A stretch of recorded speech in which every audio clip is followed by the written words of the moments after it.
Sainte Angèle, fêtée le 4 janvier, est née en 1248, 22 ans après la mort de François d'Assise, à Foligno, en Ombrie, au sud de Pérouse et d'Assise.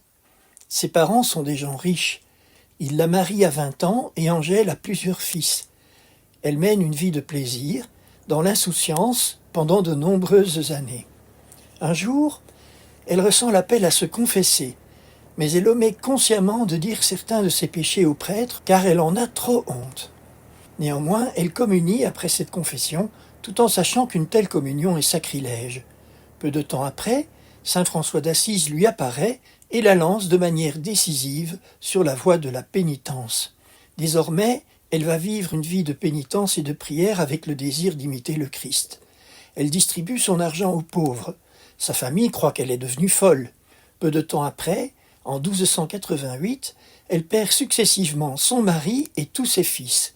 Elle a 40 ans. Elle peut alors se donner totalement à Dieu. 3 ans plus tard, elle devient tertiaire franciscaine.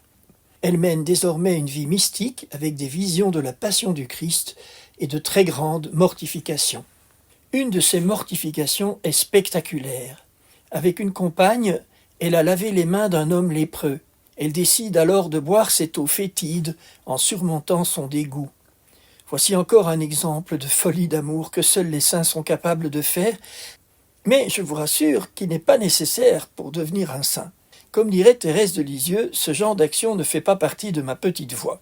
Toujours est-il qu'Angèle déclare après avoir bu « Je n'ai jamais trouvé meilleur goût à aucune liqueur, et cependant j'avais bien senti dans ma bouche les écailles qui étaient tombées des mains de ce pauvre. » Angèle médite la passion du Christ qui suscite en elle un amour dévorant et une grande compassion.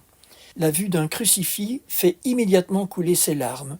Elle communie littéralement aux souffrances du Christ. Elle avoue « Quand je méditais sur la passion, je souffrais le supplice de la compassion.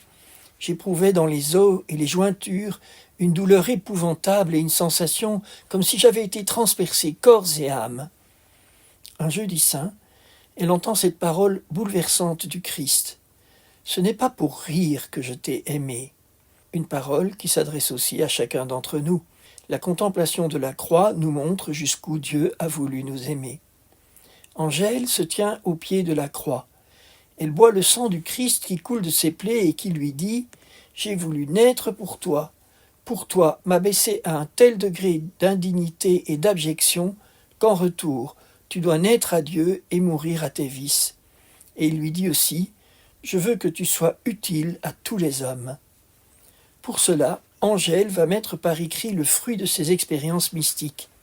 Cela va donner un des chefs-d'œuvre de la littérature spirituelle, connu sous le titre de Livre d'Angèle de Foligno. C'est un ouvrage écrit en latin, qui compte 70 chapitres, où Angèle décrit son cheminement spirituel, sa progression dans sa relation à Dieu. Elle consacre les 18 premiers chapitres à décrire ce qu'elle considère comme les 18 étapes indispensables pour arriver à la conversion. Ce sont les étapes qu'elle-même a suivies. Cela part de la connaissance de ses péchés jusqu'à la découverte de l'espérance, en passant par la confession de ses péchés, la miséricorde, la rencontre de Jésus-Christ et de sa croix, la communion à sa passion et la révélation du cœur de Jésus. Angèle de Foligno meurt en 1309 à l'âge de 61 ans. Alors s'accomplit pour elle la promesse que Jésus lui avait faite « Ô mon épouse, ô toi que j'ai aimé d'amour, je viendrai à toi en personne. » Angèle est béatifiée par le pape Clément XI le 11 juillet 1701. Elle est déclarée sainte par canonisation équivalente le 9 octobre 2013 par le pape François. La procédure de canonisation équivalente est une procédure exceptionnelle qui est utilisée pour déclarer saintes des personnes déjà béatifiées. Elle se fait par simple décret du pape, donc sans cérémonie officielle, et sans qu'il y ait un miracle supplémentaire reconnu. Pour qu'il y ait une canonisation équivalente, il y a 3 conditions à remplir.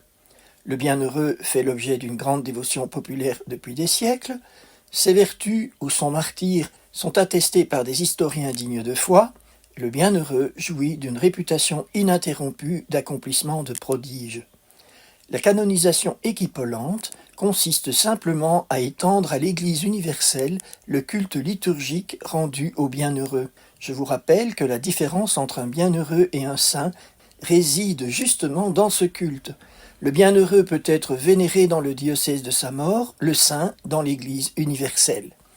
Les canonisations équipolantes sont rares. Le pape François en a fait 6, parmi lesquelles Saint Pierre Fabre, Saint François de Laval, Sainte Marie de l'Incarnation.